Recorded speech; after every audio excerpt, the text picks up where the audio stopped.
Well, I started my career as an international lawyer, and I'm still at heart very much an international lawyer. My motivation when I was a young man was that if we are to have peace in the world, as we have peace in our national societies, or most of them, we need to have more norms adopted by the international society. We don't have an international legislature. In a national society we can take laws by majority decisions, and if I don't like a law, well, I still have to accept it because that's the democratic part. That's the only way you can be sure that you can adopt something. And it will take a lot of time before we get to that generally in the world. The General Assembly of the UN is not going to give power to adopt legislation very easily. We have to operate by treaties instead, which requires consent of each member state. Nevertheless, there so much is ruled by treaty law. We do conclude agreements. When I was a young man, international law had some areas like treaty law, which I specialized in, consular law, diplomatic law, the law of the sea, diplomatic immunities. But today we have international taxation law, we have disarmament law, we have space law, and thousands and thousands of agreements, and they are mostly respected. Now, some areas are more difficult. Non-use of force. The UN Charter prohibits states from use of force or threat of use of force against each other unless it is for self-defense or is authorized by the Security Council. Now here, the international community, these laws are not as reliable as others. So I still think that the development of norms is of great importance. And the comprehensive test ban agreement, yes, it's important. The chemical weapons conventions, biological weapons conventions. Yes, all these things are important. And we are, on the whole, going to a world with much less violence than we had, say, in the 17th century. When you saw the great wars in Europe, the 30 years war with Sweden played a prominent and horrible part. We are much more geared to condemn atrocities in war. Killing prisoners was nothing in the past. Today, yes, it is. We have lots of horrible things going on in many places, but still the wave of norms and that is expanding. Death penalty was perfectly normal in the past, no longer. Spanking of children was perfectly normal in the past, still is in many, many places, and is no longer in many places.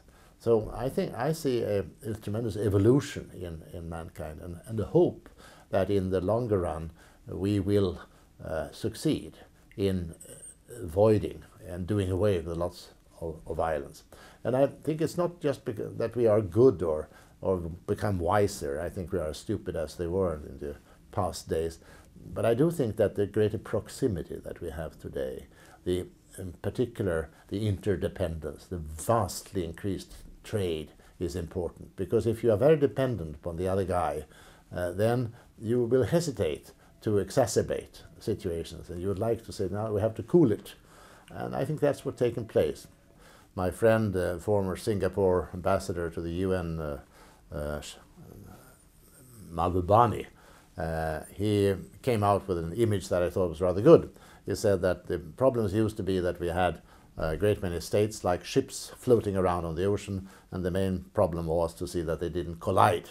But he said today this is no longer so. Now we are all on one big steamer, and there are 193 or 195 cabins in which each state sits, and there is no captain that gives the order on the top. And we need that governance. The ship is sailing now without any direction, and I think is sailing into hotter waters, into global warming.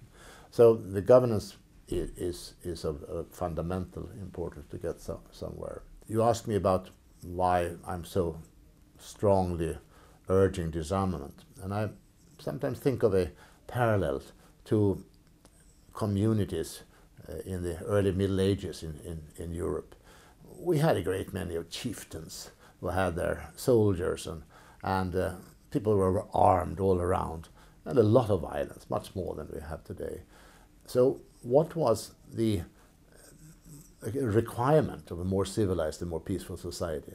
Well, the first requirement was the disarmament of the people. That ordinary people do not carry on. They do not gang up as they did then and as they do now in groups like Bandidos and others. but they were disarmed, and we centralized. The possession of weapons were placed centrally in the hands of a government. That government was not particularly democratic or particularly gentle, as we know many times. But over time, gradually it got popular pressure, and they had to sign on to various promises doing this and that, and eventually even democracy. And in a democratic society, you can also have more of equality and more protection of weaker groups. So if you look, I am inspired by the development of national societies into civilized societies, and I think the international community needs to do the same way, disarming the members, the individual states, and eventually getting into a central control of it. We're very far away from that. But today, after all, we do have the Security Council that can decide by majority about military action in various places. So we have come some part of the way, and I think it's, I'm now 83 years of age, and I think it's been very well worth to work in the UN system and for disarmament all my life.